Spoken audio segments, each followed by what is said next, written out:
And it's quick art talk time, motherfuckers, and welcome to today's episode. I think it's episode 7 or 8. Doesn't matter. Out of excitement, I lost count because today we have a very special guest. Without further ado, without too much talking, I would like to introduce to you guys John Frye, which in my list was always one of my favorite designers. I say that honestly. It's like the first guy on the list, one of the first guys on the list that I really wanted to invite. He really stands for design, his forms, his shapes, and his designs are actually true. They actually have to work because you are a designer at Honda as well, right, John? That's right, for 22 years now, actually. Wow, 22 Crazy. years, guys, 22 years.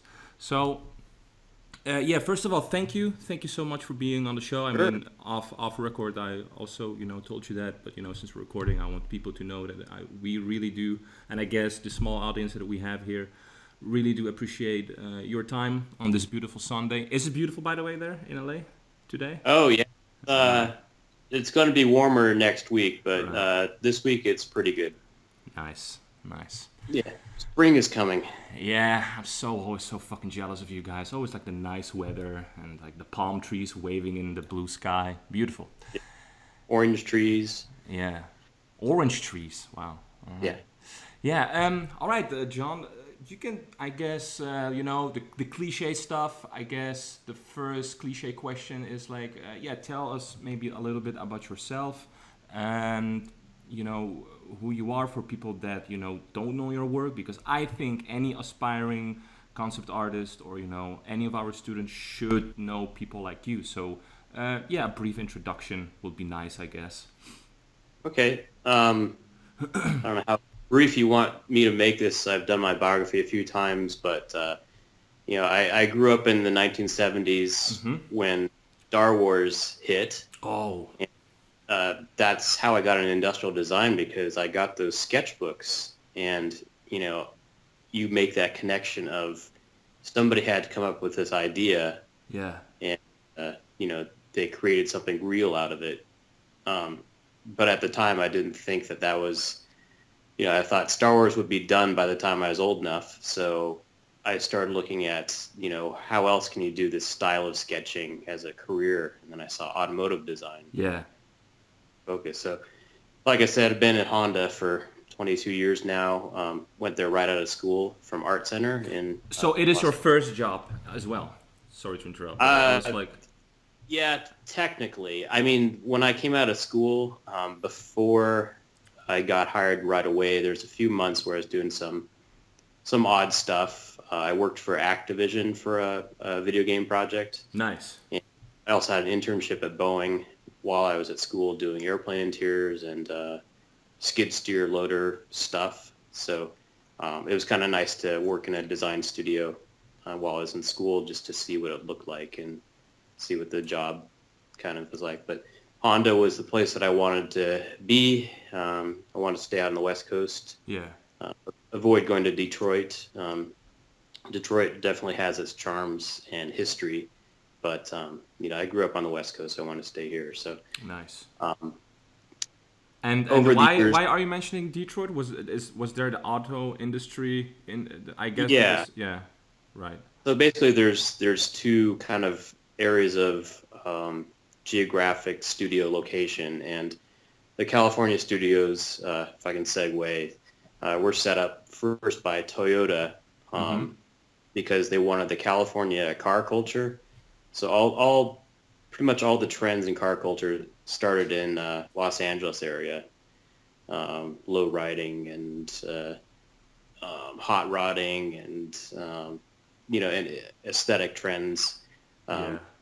And you also have the smog here, which gives you a particular kind of light that they're missing in both Japan, which is very gray, and Detroit, which is very gray as well. So the logic was, let's put our studios in California. Right. So And, it was like one of the factors was like because the weather is just good there. Really? Yeah. So if you put a car, that's awesome. if you put a car out on a courtyard and you look at it in the light, Yeah. the flop of the sky tone. So Los Angeles has that layer of smog and then a very distinct shift to the zenith of the sky, which is very, dark purplish blue. That's what I noticed, yeah. And so Yeah. you can really see the form better. So that's see. the logic behind it. And then for, the Japanese studios, of course, flying from Tokyo area to United States to check on a model, go to a meeting or something, you fly to Los Angeles, it's going to be a lot quicker than flying to Detroit. So there was all sorts of reasons that Toyota first put their studio in Newport Beach, and then everybody else kind of followed. They go, oh, that's a good idea. But secretly, of course, everybody wants to live here for the weather. Nice. Yeah, man, me too. Every time I'm there. And my first time there was 2 years ago in Los Angeles. Really like the mood. Like for us Europeans, you have to understand, like, we are also raised with the American culture, like movies, the Pulp Fiction, all the, the commercials. It's all American based, man. It's, Yeah, but it's a Hollywood version of American culture. Yeah, that's like that is how, because what I hear is, Americans being ignorant about Europe, like, yeah, it's only France and England, but like for most Europeans, it's just, yeah, America is just LA and New York, Yeah, and everything in between is just a massive land. yeah, So I'm honestly saying that's kind of ignorant. I mean, I'm trying to always to do, my research knowledge. Certainly want to visit more towns and states. But yeah, that's very cool to know how these, because these are Asian car companies, right? Toyota, Honda. So you talked about Toyota. Is Toyota fused in some ways with Honda, or was Toyota the first and then Honda followed?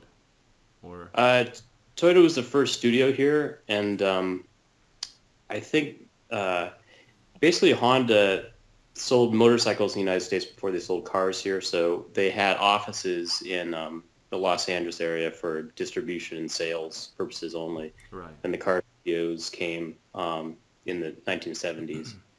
But yeah, they all just keep an eye on each other. They're kind of, it's a friendly rivalry kind of thing. Okay, so I see, right. But they definitely want to keep their eye on each other and say, if they're doing that, then we should probably do that because they're spending the money. Yeah, I have to tell you, design-wise, aesthetically, I think Honda is way better than Toyota. But that's only my personal opinion. I know that both cars, the quality is good. Like the reputation of Asian cars here in Europe is also very good. But like only like design-wise visuals, Honda has that, I don't know, that nice, sporty, always that clean, sporty look to them. Whereas Toyota, it looks like they're still looking for what design style they should go for. Yeah, well, they're a much bigger company, so they have kind of more room to spread out into. I see. But yeah, Honda goes through periods where we're doing better stuff than other times, and I think we're doing some really, really nice stuff now, particularly the electric show car we showed at Geneva last week. I'm getting all sorts of comments, even from kind of like non-car people. It's like, man, I want that car. So nice. That is what you want, right? Yeah. Non-car people going like, catching their attentions. That's very nice. Yeah, to get them excited, I think that's really a sign that you've done something right. And you're not doing only cars, right? Like, for instance, right. Guys, what you see on the background running is a sketch swap. So we will talk maybe a little bit, about, concept artists collaborating with one another.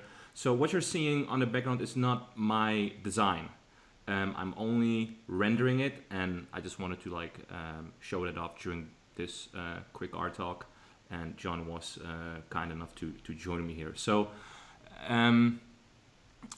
how would you advise be for younger people out there? Like, what are the chances for somebody that wants to be a concept designer but wants to go more into the real life stuff like you do? Are the chances slimmer to be hired by a design studio like Honda than, for example, in a studio in the game industry? What are your thoughts on it? Or is it a very difficult question, you think?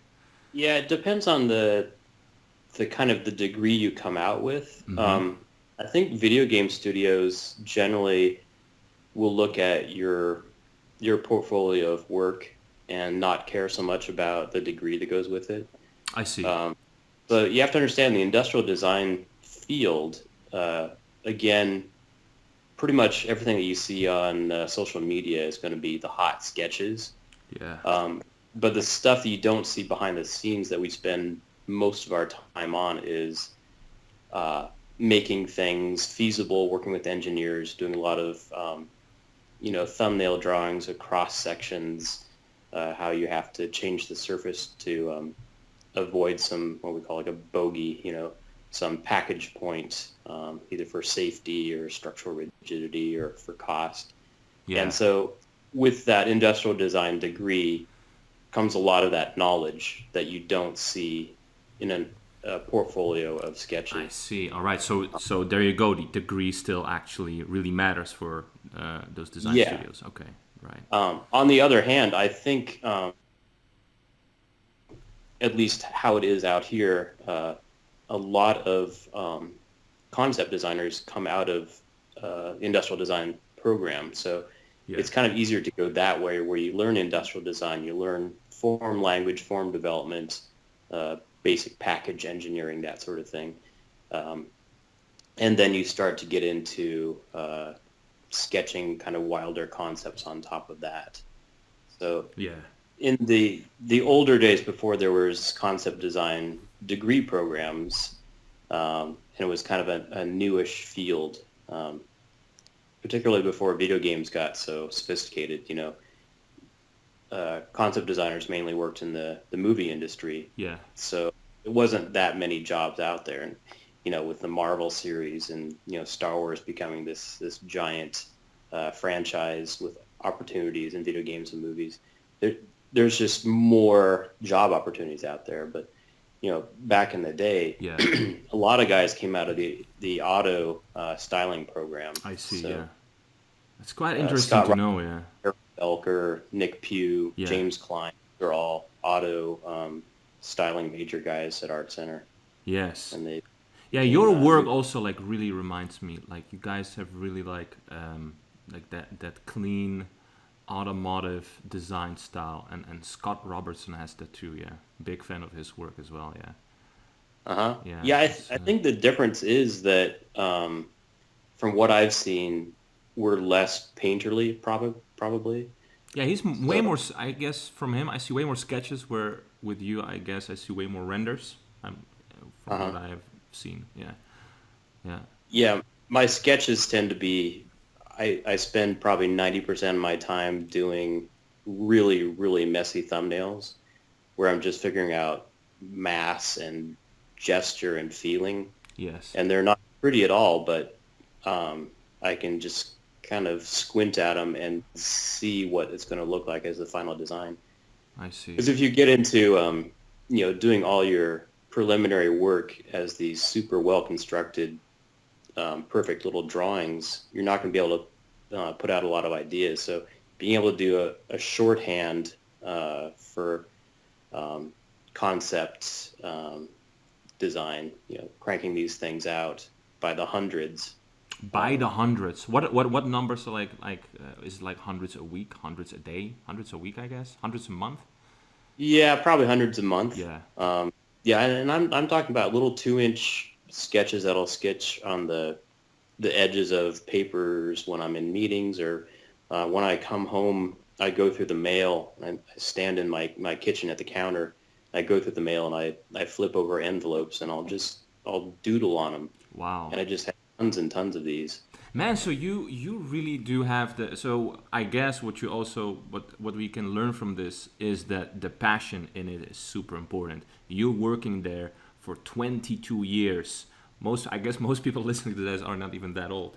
Means that you're coming back from work and you still have the thrive, that lust to flip over some postcards and keep on sketching on it, keep the ideas flow out of your head and put it on paper as fast as you can so you don't forget it, right? And it's weird. It's like not every day I have the energy to sketch. And some days I'll have great ideas in my head, but I can't motivate myself to turn on the computer and do a finished rendering. So, Yeah. Doing the easy stuff, you sit on the couch, sketch on a scrap of paper. That's kind of the creative outlet. It just seems like when you get on a roll, you need to keep on cranking stuff out. Yeah. Nice. Yeah, it's good to know. Nice. Yeah, thanks for sharing these. So yeah, my next question was, because I actually made again a list, guys, because I know I can be a chaotic talker, and I guess you answered that in a way already. Um, but do you need actual engineering thinking and knowledge when designing real life hardware? Because I guess that I might be mistaken, but your primarily task being hired by Honda is that you make the cars look aesthetically pleasing and eye candy. But along with that comes a lot of real knowledge, like the aerodynamics, the real functions of the where the form factor of the car, where the engine will be placed, like the spaces that you have to keep in order to make the car work. So how does it look like? Can you like design wildly and the engineers filter through what is possible? Do you work closely with them? Is it in stages? If you can share that kind of stuff at all, I just Sure. think that it is cool to know if I'll people speak want to. Yeah. But essentially, they don't want engineers to be stylists, and they don't want stylists to be engineers. But there's an area of overlap, and how much overlap and how well that overlaps really determines the success of a design. So when a company like Honda hires somebody to come up with ideas, they really want somebody that's fresh and doesn't know too much. Because I see. the design process of a real product, vehicle, it takes, a long time to develop that design, going back and forth with engineering for feasibility, safety, Yes. In particular, cost, and those types of factors. And once you've done that process several times, been like a project lead, you start to anticipate, if we make the hood like this, the stamping is going to be too expensive. European crash regulations, we're going to need to have more height on that for crush on the hood for when a pedestrian hits it. I see. And once that information kind of gets in your brain, it becomes a stumbling block. So the more you start to advance into design project management, and you become the voice of reason.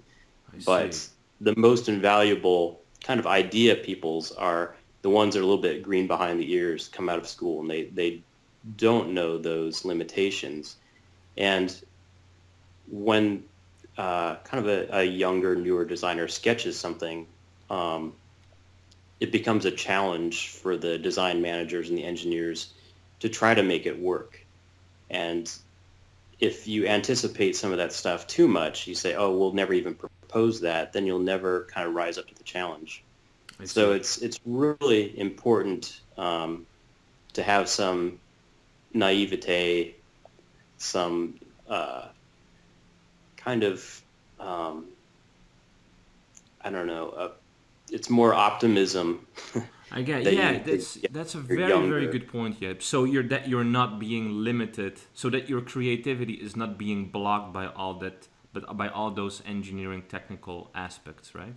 Yeah. Yeah. And so, just to briefly explain the whole process. Yeah, awesome. Yeah, please.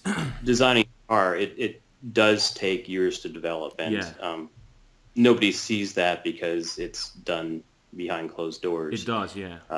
Like I, for example, don't know who, for example, designs here in Europe, the Audis and the Mercedeses. No idea. Mm-hmm. They don't put the sketches in art stations. No idea who those people are. Really. Yeah. And usually the person that you see that gets credit is going to be the design manager or boss. But, it's a large team of people, sculptors, color and trim designers, fabricators. Yeah. Multiple designers working on a car. So you'll have a team of maybe 5 or 6 people sketching on the proposal, and the sketch that gets approved may be a combination of sketches from different designers. Like, this is a great looking front end. There's something about this back end I like. Let's go back, revisit the sketches, develop it further. And then just the general process is sketch to clay model. Mm-hmm. You do that too? That Like I physical. learned how to do it in school, but every kind of aspect of this has a different specialist. So the I clay see. modelers are a rare breed of talent, and being able to capture the essence of a sketch, Yeah. the form and the emotion, Yeah. and make it work package. There's not many people in the world that can do that. It's one of the most distinctive, rare jobs, really. I can imagine that. I mean, I can't and I can, like, because it's not like your everyday job, and even what you do.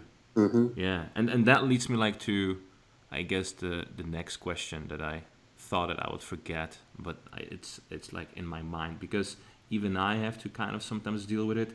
Let's say like Yeah. you're like in a social gathering, like you're eating with your friends, with your wife or something. Because from what I know, you do have a wife, right, or a girlfriend? Sorry Yeah. if I got that wrong. Yeah, and you're just like with friends, and you're meeting some new people, and one of the first questions that drops is like, "Hey man, what do you do for a living?" And what I found out that I have trouble doing that sometimes.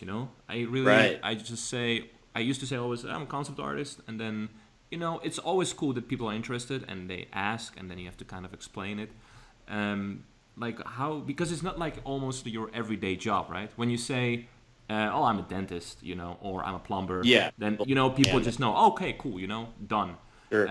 But when you say concept designer, or in your case, you're a concept designer as well. When you're designing real life stuff, you're a concept designer too, right? Or I guess you could call it that, sure. or car designer. Yeah, I generally just say car designer or designer, And how do and people all. react to that? Is it like, oh yeah, oh so you design, the I guess the next question is like, do you design the engineering? Do you design the looks? Or Yeah, but people don't usually understand the distinction between the two. So generally think that a car designer is somebody that just starts from nothing and creates all the blueprints like an architect I to see. build the car. Yeah. You know, yeah, the process is really not clear to most people. No. Yeah. So I thought like But maybe you found like a shortcut that like summarizes in 3 words that yeah, Yeah. But so basically I say, my job is to create the styling surfaces of the car, the stuff that you see, and make it attractive. yeah, exactly. Yeah. Nice. So that studio that hired you, Honda. So how does it look like? It's not a factory. Like they don't make the cars there. It's just the creative studio of Honda, I guess, right? Right. So we have a pretty large facility, and historically, what's interesting about Honda Uh huh. is Mr. Honda was an idea guy. He was, like an Edison, Elon Musk sort of character. Yeah. He learned enough engineering to kind of do what he dreamed, um, but at the same time, he was very visionary and didn't want to be held back by the realities of business and money. So right away, he understood that he had to get a businessman to control the business part of the company. I So see. he hired somebody by the name of Fujisawa, and they decided together that they would set up the company in two parts. So there's their R&D part, and then the Honda Motors part, which is separate. And they're actually two separate companies that talk to each other. And in that way, what we call the bean counters wouldn't interfere with the idea guys. I see. So at our facility, we have the R&D part of the company, Uh huh. and it's on the same piece of land that the business side is on, but we're fenced off. We're like the secret guys that do all that work, and nobody from the business side can come over unless they have a meeting in particular. Wow. For And for even for what reason, actually, if I may ask? Like, is it just to keep that creative sense isolated from like the Yeah, business people it's that so, are afraid of like new things, or right. It's so they don't interfere and ideas can come freely. That's ah, the logic behind it. nice. So it's a big facility. It's in a beautiful part of the southern, what we call the South Bay of Los Angeles. We have soccer fields and sand volleyball and tennis courts and all the stuff. When you've worked a hard day, Great. you can relax. Yeah, that's awesome. Do you make use of it, or you just run home? I used to play soccer a lot Nice. during lunch, Oh, and then I got into playing Call of Duty during lunch. that's a nice shift. Uh, but we have good area for going out for restaurants and stuff. And these days, I kind of like to go out to eat with my team. I do a ramen noodle tour, and after work, there's a lot of beer breweries around there. So on the Fridays, we go out for a beer together. So Nice. as a team, it's That's a lot of awesome. fun. Yeah, that is what I miss from a studio job. Just nice Friday, chilling out with your colleagues. Yeah, that's Yeah, nice. unwind a little bit. Yeah, exactly. So, like you as a designer, and you've been in the industry for so long. What do you advise to people to do when it comes to coming up with, because obviously your drawing skills have to be on point. The perspective, the Right. fundamental, the way you render, your reflections, everything is spot on. But that is just the tools and the knowledge you use to show your idea. So how you come about to aesthetically, come up with all these shapes that you come up with? I know it's a very hard question, and that I also get I, asked a lot. yeah, But how do you train it, and how long did it take you to train that? I think you just have to have a really active and open mind. Um, I think car designers tend to often just get into a niche Mm-hmm. where it's like, I like European cars, I like Porsches, and they'll know a lot about that particular area, Mm-hmm. but they don't know anything about anything else. And I've found that I've gotten so much out of looking at new things, even things that it didn't seem on the surface they were that interesting, and just exploring deeper. So I've gotten into, Japanese robot design Gundam stuff, Yeah. and if you get into like mecha design, even in just like Japanese mecha design, there's so many different styles of it. Like the Makoto Kobayashi stuff is, some of my favorite stuff because it is so far out. And then I'm also into like 1960s advertising illustration, model box art. Yeah, That I love those, man. The strong colors, and then in the graphic, nice, iconic colored stripes, and then in the middle you have like this nice rendered model in the middle. Yeah, that's yeah, clarity and like you get into racing and stuff, and you don't just look at Formula One. You look at historical race series going back to the early 1900s, World War One, World War Two airplanes. How those were constructed. What's the aesthetic of it? yeah, Um, Fine art. I mean, you start to get even away from like industrial design stuff. I'm a big music guy, and what music does to your brain, I think, is really important. You can play something with a particular emotion, mm-hmm. frantic, thrash metal music, and you can sketch along to that and get a particular mood to it. Mm. Versus jazz, I just look at my bookshelf right now, kind of the stuff I have up there. I was big into the what do they call it? Like the Belgian comic artists when I was younger, and the colors and the graphics and the style of that stuff. Are That you really talking clean. maybe about that guy that flies on a cybernetic bird? It sounds like Mobius kind of thing. Yeah, I think so. Like I've Mobius is, totally forgot the name. God, but I think he was Belgian. Yeah, yeah, yeah, like Tintin and Asterix. yeah. And then It's awesome that you like it, because if, I'm always like thinking that when you grow up in America, you're just about the American comics from Marvel and DC. So that's very interesting to know that you scouted Yeah, around for your own taste, I guess. Yeah. I feel like I always rejected what was popular. So if people were reading Marvel comic books, I was reading like the EC Comics reprints, 1950s stuff like Vault of Horror, uh, Weird Science, and Yeah. the old Mad magazine artist stuff. Um, I don't know. Nice. Beyond that, I tell my students that, you don't just look at this stuff too. Yeah. The best way to get into your head is to draw it from Exactly. reference. Exactly. Exactly. That And is you can get that form yeah. in your head and mix it all together and come up with something new from it. Exactly. Yeah, these Um, are some nice, valuable tips. I mean, that is exactly what we also. I mean, maybe I formulated it in a different way, but what you just said are really golden tips.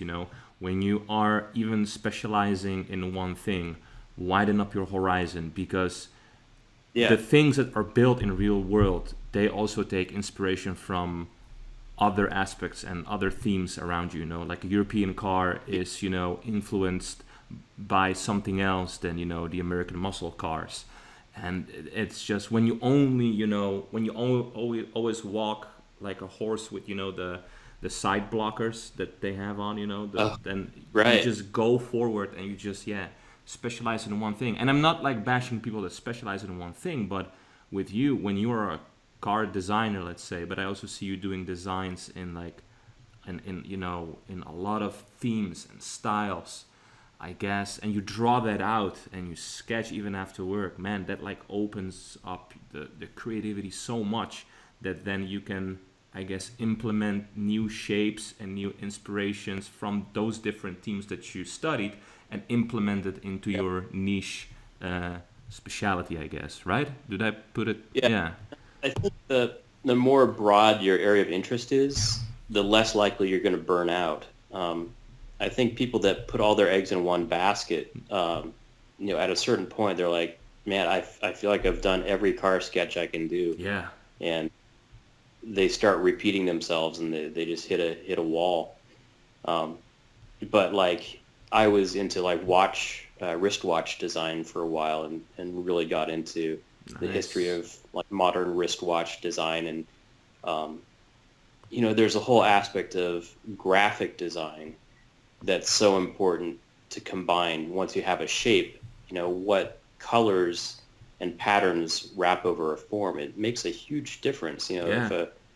a race car can look like crap or it can look really cool depending on the colors and patterns that you apply to it. So the whole world of graphic design, which is immense as well. Yeah. Font, uh, the layout of your text, all that stuff is so huge.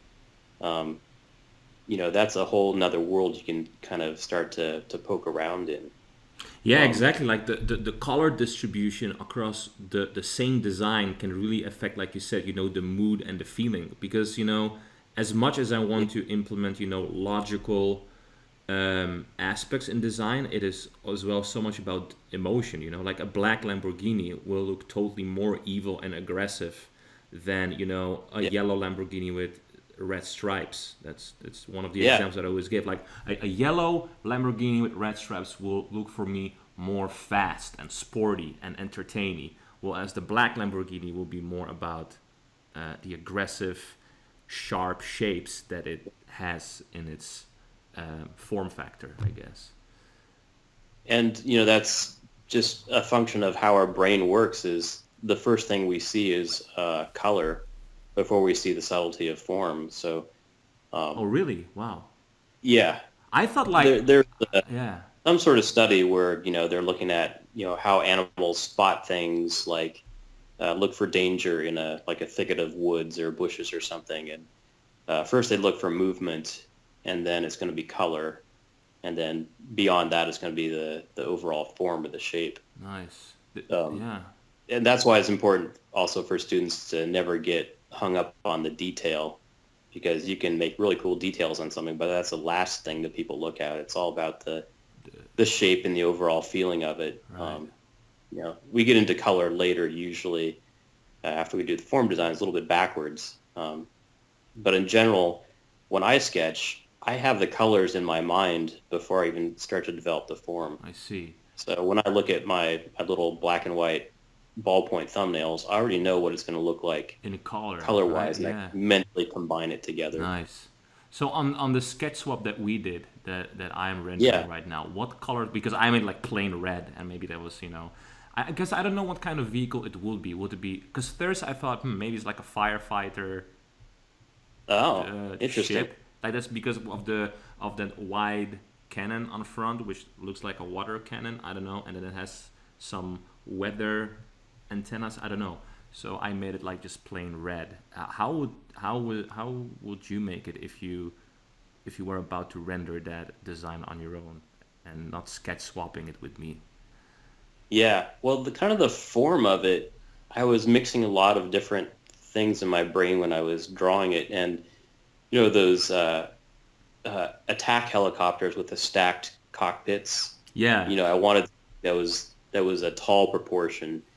Um, and so in my mind, it was maybe something more militaristic. I see. So Yeah. working with matte colors or And I was something. more But inspired by you, by your strong colors, and I think he would like uh use some very aggressive accents, and then I just went for plain red. Yeah. yeah, So plain red, but then you add your expertise, and it's not the same red. Depending on the angle, you got the sky tone in there and all that. yeah, yeah. Cut. Very expert, not not boring at all. Yeah. Thanks. Very Thanks. cool. Means a lot. That's And that's the cool thing about that sketch swap thing is you send somebody a line drawing, and then sometime later they send you back an image, and it's the most interesting feeling because it's familiar but like so new at the same time. Yes. It never ceases to make me like really happy when stuff comes back, and it just makes me smile when I open up the file and like, wow, that's not at all how I had it envisioned in my mind, but it's great. It's fantastic. Yeah. Um, and I don't know if you want to segue into the whole sketch swap process, but Of just course, I've man. enjoyed it. That's one Yeah, of the so reasons. much. I think just to Yeah. interrupt you one more time. I'm sorry. I think collaboration with other artists is a nice thing to teach yourself, start doing when you're starting out. Because what I noticed is that I maybe it was always like that, but since like social media came around, like people are really like all about themselves, all about those likes, all about self-centered, like mine, mine, mine, mine, mine. But in the end, Yeah. when you're working out there in the field, man, it's all about team play. Like fuck, like when I make only like pretty pictures and designs, like nothing's gonna happen to it if the 3D modelers don't pick it up, if the riggers, the animators don't do anything with it, the technical artists, the lighting artists. You need a whole Yep. team and a lot of effort and a lot of team play to realize all that stuff. And there's no better way to do that with your, I guess, fellow concept designers. If it's and like you said, Yeah. it really opens up the mind. You're drawing something, you give it away, and you learn at the same time that it's not like that complete of your ownership. You're like multiple brains working on one project. It's beautiful.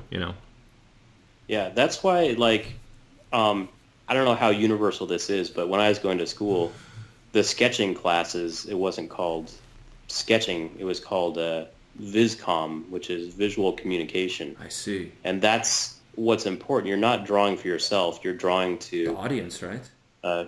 share your idea with somebody else and explain, how this works. Yeah.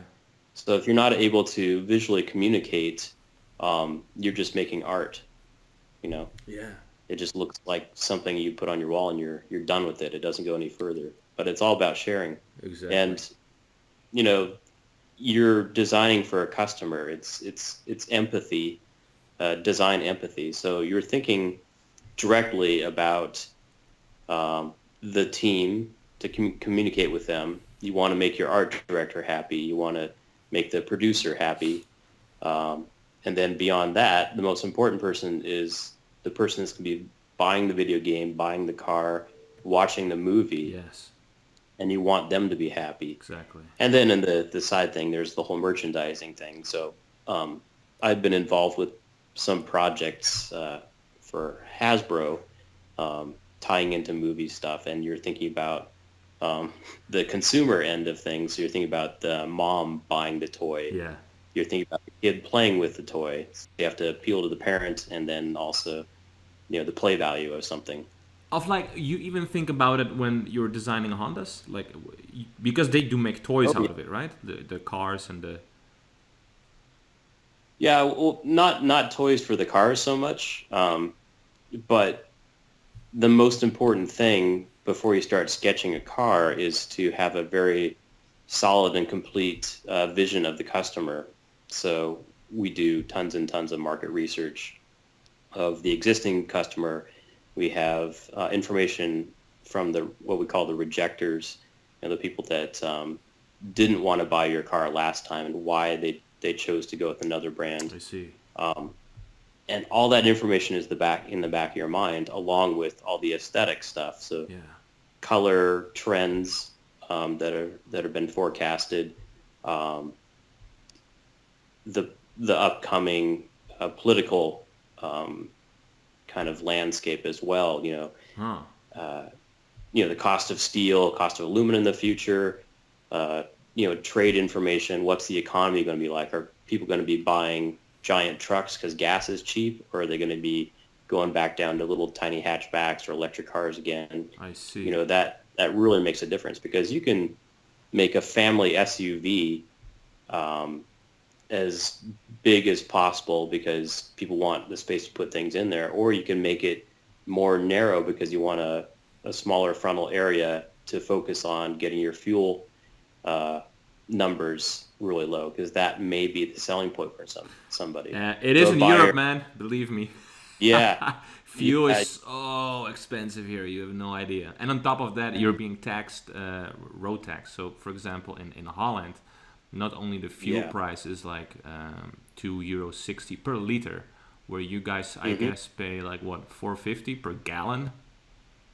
Yeah, around there. So It goes up and down. yeah, so in gallons we pay like more than €10 per gallon. All right, just to make that clear. Yeah, that's nuts. Plus you have road tax. So the heavier your car is and the bigger it is, the higher your monthly rate in taxes goes. Right. So Yeah.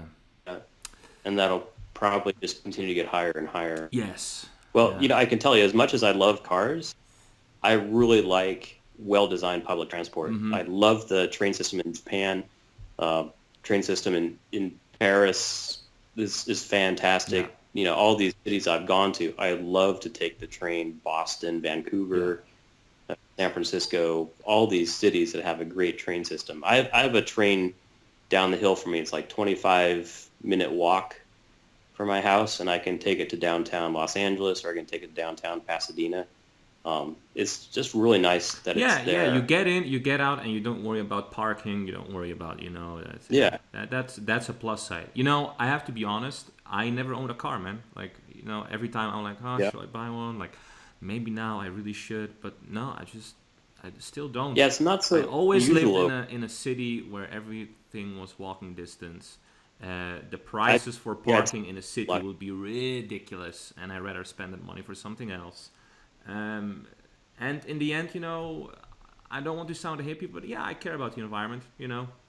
If Sure, me if too. one guy can run to the gym, or and then I already have like my pre warm up, so I run to the gym, then I only stay in the gym for 20-30 minutes to do my chest or something, and then I run back, and then 1.5 hours of moving, instead of taking the car and spend there a whole hour and then go back in the car. So Yeah, just which unfortunately is my lifestyle. So Los Angeles, that's Los Angeles though. Like you live in one of those cities that's so spread out that Yeah. you kind of like, okay, like I was like in Los Angeles and I thought, yeah, okay, if I were here, I would definitely buy a car. They're not only cheaper, but You have you kind of have Yeah. to. Yeah. Yeah.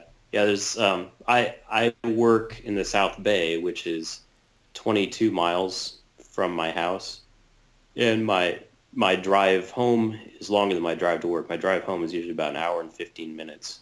So it's quite. I use that for yeah. podcasts and creative thinking time, but you start to think about it, it really does add up. It does, yeah. But we're stuck with it. I mean, a city that's just over 100 years old, Yeah. it was designed around freeways and cars and being able to get around. That was kind of the draw of it at one time. But now it's become the issue. So if young designers want to get into designing transportation, the future is solving those issues, both with the toxic process of producing and running a car. Yeah. So even if we make an electric car, the cost to the environment of making an electric car is actually really bad. Making those batteries, man, that's really and not disposing environment of friendly at all. Yeah, it's there's a lot of shameful side effects of the industry that we enjoy, unfortunately. But we're definitely working to solve those problems. I think Honda is making a big push for electrification of their fleet in Europe. Yeah. And that's going to spread globally. So it's a start. Nice. Battery technology is still an issue. We've done such a good job over the last 120 years developing the internal combustion engine, and the amazing efficiency you get out of a gallon of clear liquid being able to propel a 3,000 pound, complicated thing of metal down the road for hundreds of miles. It's actually an amazing thing that we're able to do that. Yeah. So what we can do with batteries in the future, or maybe hydrogen or solar, that's where the opportunity is going to be. Hydrogen will be lovely. It's just super explosive, I guess. Explosive. Mm-hmm. And then you have to separate the hydrogen from the oxygen to get it to be a fuel source, and that takes energy. That takes energy as well, yeah. But basically, emission is just like water, right? Nothing more. Just like damp, like steam out of your. Yep. Yeah. Yep. So that will be super clean. You could basically like collect water out of your exhausts. Yeah. Yeah. So what Honda was doing was developing the FCX hydrogen car, and we set up a fuel station just to demonstrate the possibility of it. And we had a little solar farm that would break up the water into hydrogen they could use for gas. So yeah, there was no other energy required. It was just the sun and water. Wow. Yeah, that's amazing. What do you think? So let's say maybe off topic, but I'm just interested in it now. Now it like spontaneously jumped into it because now all these cars, the carbon dioxide levels are getting higher. If you like now today, if every car would switch to hydrogen, do you think like the humidity levels in our atmosphere will go up and it would cause also some climate issues? What do you think? Yeah, I mean, I'm not a scientist by any means. Me neither. That's why I'm asking. I mean, you do actual real life stuff. But the thing is that the footprint of humanity on the planet is so big that anything that we do en masse in any big way, if we all do it together, it's going to make an impact. Yeah. So if we all decide to cut out meat, and then there's no cattle farming or anything, we're going to be consuming a lot more vegetables, right? Yeah. So what does that do?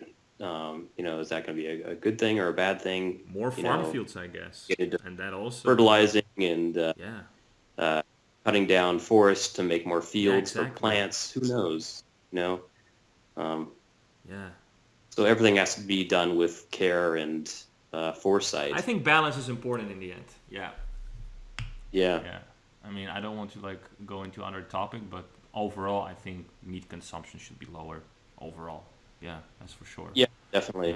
Yeah, I've kind of come to that conclusion over the years as well. Yeah. Man, it's an awesome talk. I want to, like, if you have time, just a couple of more questions. I mean, I'm enjoying it. Okay. I hope other people are enjoying it. So, like, one of the more exciting questions is, like, 22 years in Honda. For what models of Honda are you responsible for, man? Like, when I see a Honda Civic from '98 Is that 22 years? Or like a 2001 Honda Civic. Was it designed by hmm you? I can say mostly I've just been on teams Mm-hmm. that have done things. I've been project leader for a couple of cars, a couple of show cars. Awesome.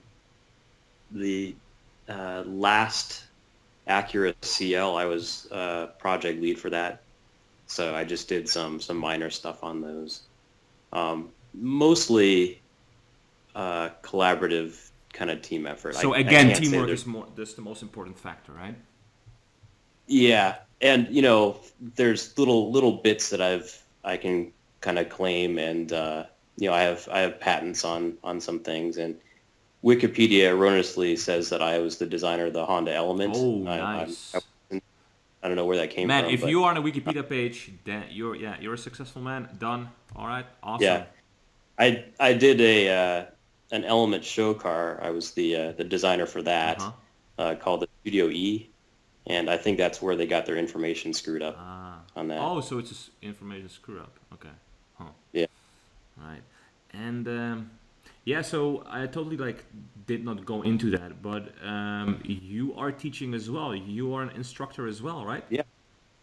Yep. I teach at Concept Design Academy, which is um, it's a school you can take just one class at a time. It's not a degree program school. Mm-hmm. So we serve the Los Angeles area, particularly for entertainment design, concept design, but also people that are in the industry already. So there's people that are prospective students of Art Center, and then there's also people that are like professional background I artists that see. want to get into doing hard surface design, perhaps, or vice versa.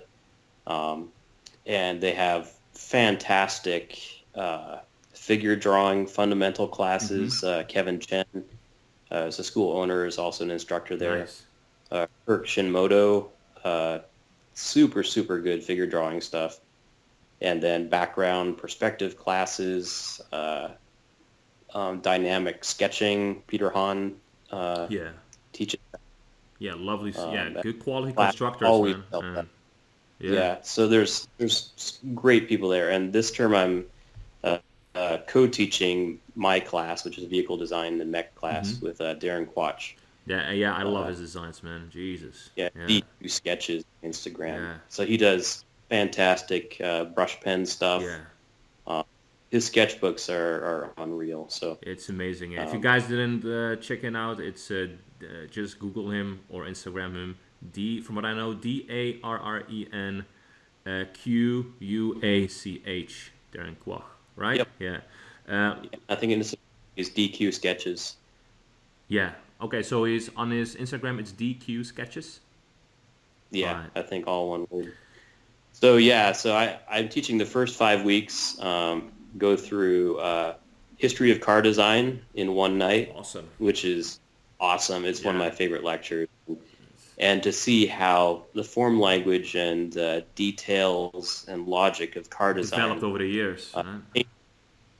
in- incrementally, one slide after the Oh. other, it's really good for taking those form languages and applying them to other things, Yeah. but also gives you a really good idea about car design. And then we do general kind of form development, starting with silhouettes. We do some spaceship design with the assignment I call the negative spaceships, where you closely pack all these three-quarter view sketches close to each other. So as you do one sketch, you leave an open space that the next one kind of fills in, and you get some really interesting silhouettes out of it. Yeah. Nice. So it is And also a very intensive class because, like you mentioned, you also cover the importance. So you still cover like some fundamental knowledge, perspective, like you hone that knowledge down while you also kind of discipline and encourage your students to and tell them how to design, right? yeah, Yeah. so for the lectures, I focus on the design aspect of things. When we do the crits of the work, we fine-tune perspective and things, but perspective is kind of expected that they have a basic knowledge of Yeah. that. But what I found is a lot of people that come from either a figure drawing, character design background or even background design, they have a different kind of feeling for the way they sketch. More organic, I and guess, right? What's that? More organic, right? I guess. Yeah, so they have a different kind of feel for their drawing, and you have to solidify it a little bit, like get some more structure to it, because they tend to be a little bit wonky. Things will be in perspective and they'll be symmetrical, but it won't feel like it came off a drawing board or like a design frame underneath. It'll feel like it's bendy, like there's no bones in it. So we kind of work on that a little bit. Nice. And then we get into some really basic engineering stuff. So 1 week lecture we just did last week actually is I bring in a scale model of a car chassis and explain the basic ladder frame chassis with leaf springs and how the steering works. Oh, beautiful, man. Yeah.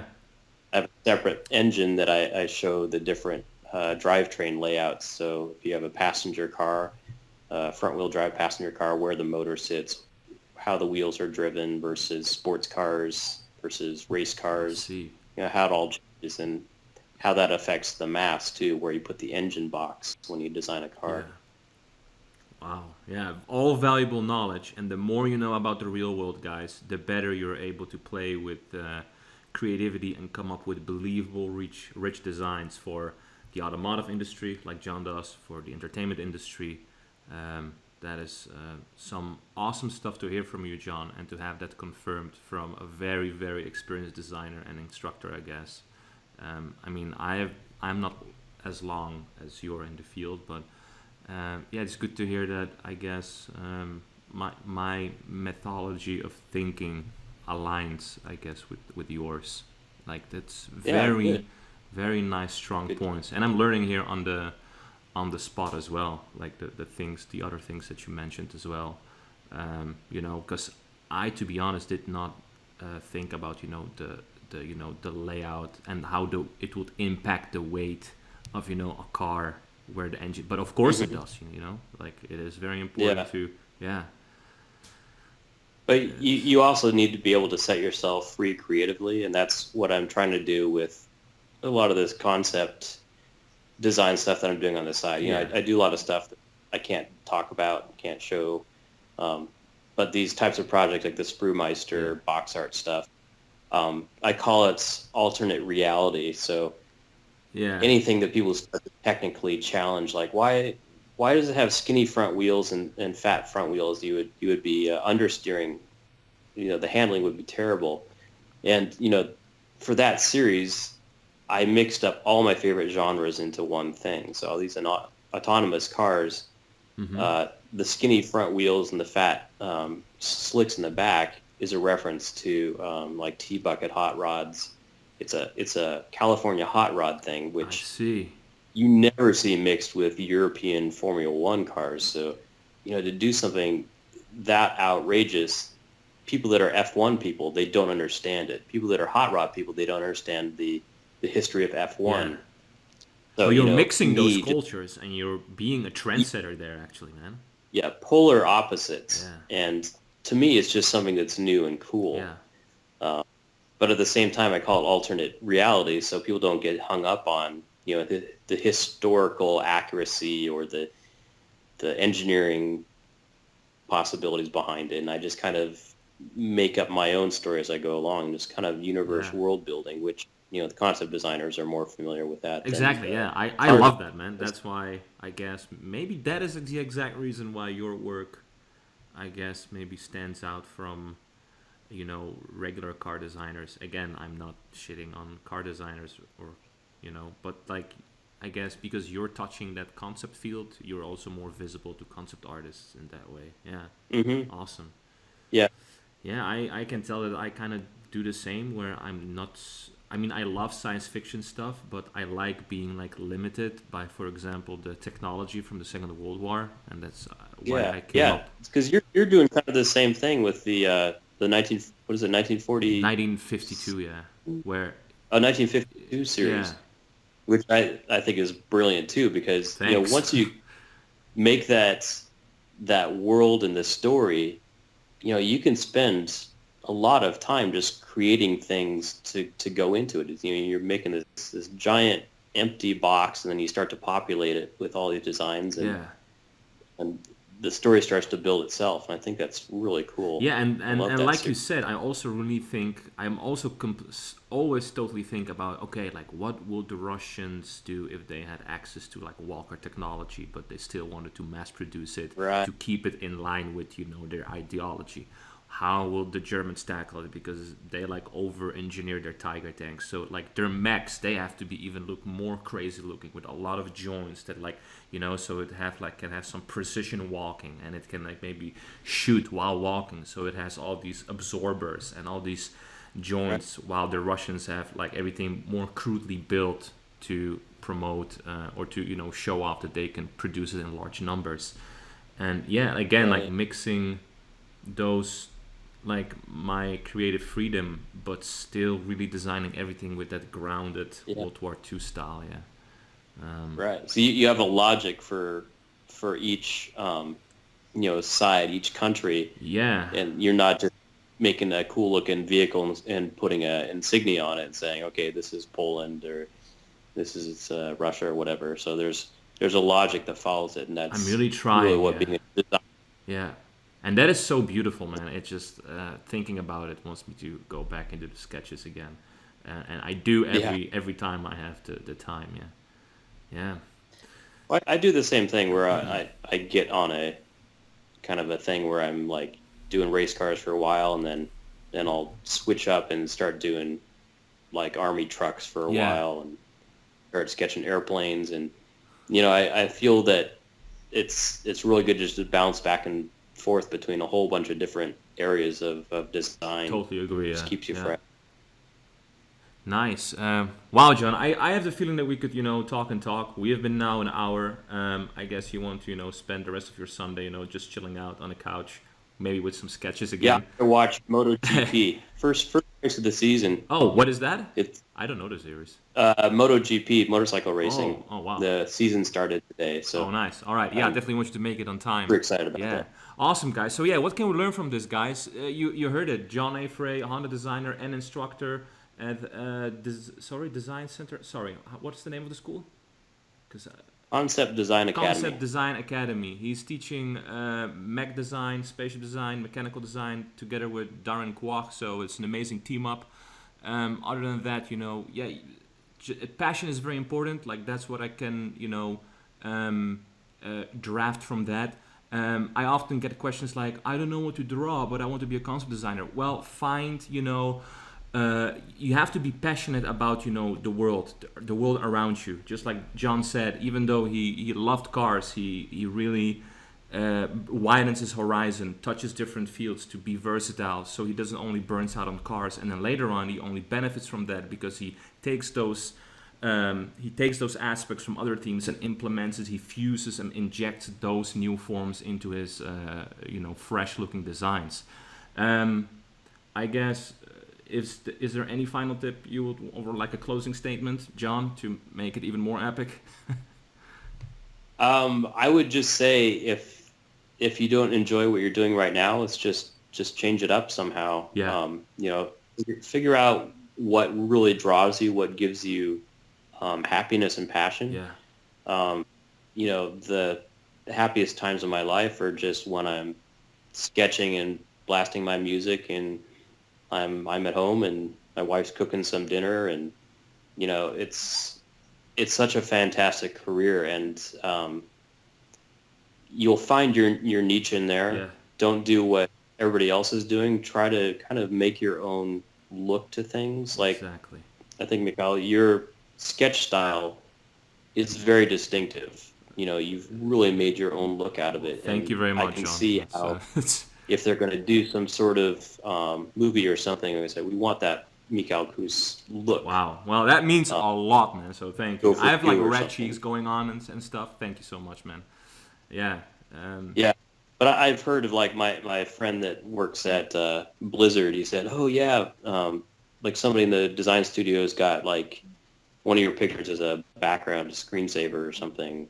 And just kind of know, through social media, your work gets out there. Yeah. and you're very lucky if you can establish your own identity and look. I guess so. It Because if was, they go, yeah, like as beautiful as you make it sound, and it is beautiful, it is at the same time a lot of work. And I'm so happy that, me being oh yeah, also in education, you being in education, I want people to learn from my mistakes, to give them like the right. knowledge. Like I want to give back to the community, and I guess you have And that. then also understand, it's like I've been, in the industry for 22 Yeah, years, and then, sketching before that, pretty much all my life. So is not to get too hard on yourself early on when you're learning. It's just to, incrementally be improving and going forward, and be consciously, figuring out what you're doing wrong and improve upon it, but don't expect to get to an expert level right away. And I think it may be difficult sometimes when you look at social media and you see how much fantastic work is out there. Like I see so much stuff out there. It's like, I can't believe they can do that, yeah, yeah, and you feel like you're never gonna get there, but just keep pushing and enjoy what you do now. exactly. I think that's I important. think it's very important, yeah. Happiness is also very important, I guess, yes. Yes. However, life is not only happiness, life is also a struggle. Learn to deal with it. Don't break down if you have, a down part in your life, because that is life. It is a mixture of, Yeah. struggle, happiness, and all that together forges you who you are. But in the end, yeah, don't give up, guys. Really, it's worth it. From what we know, we have only one shot. Yeah. So again, John, we don't want to like escalate into more questions, man. If you are up in the future, I would love to have you back, of course. Because Yeah. I don't even ask like how much you've been doing education, all that. So there are many more questions. But for now, thank you so much, John. Yeah. Yeah. Well, feel free to be in contact I again, will and be, and maybe like another sketch if swap, you, sketch swap again with a faster and better time frame. Sorry again for yeah, not getting back to you like for 2 fucking years. Jesus. yeah. I always have guilt, and I crank those out pretty Yeah, quick. you But I did. totally Yeah. understand for not the paid work that we definitely have our own personal priorities. So it's not a problem when the turnaround takes a long time, and it just makes it that much sweeter when it does come back, and you're Yeah. like, wow, fantastic. Yeah, I started work on it like 2 weekends ago, and I was like, I'm not going to even tell John I'm working on it because I don't even know at this point if he'll take me serious. So I'll just let him know when it's finished, done. So yeah, Yeah. Yeah. Merry Christmas. yeah, yeah. Like 2 in a row, Christmas has passed. All right. Yeah. And just one more thing, if anybody wants to send any questions to me directly, no problem, Yeah. through Instagram, Yes. ArtStation. I'm always happy to help out students. So Awesome. send questions my Yeah, way. guys, please do that. From what I know, I never met John in real life, but from what I noticed, he even a couple of years ago, he even, he was even talking to me back when I was a noob. So I can tell that he's very approachable and a genuine person.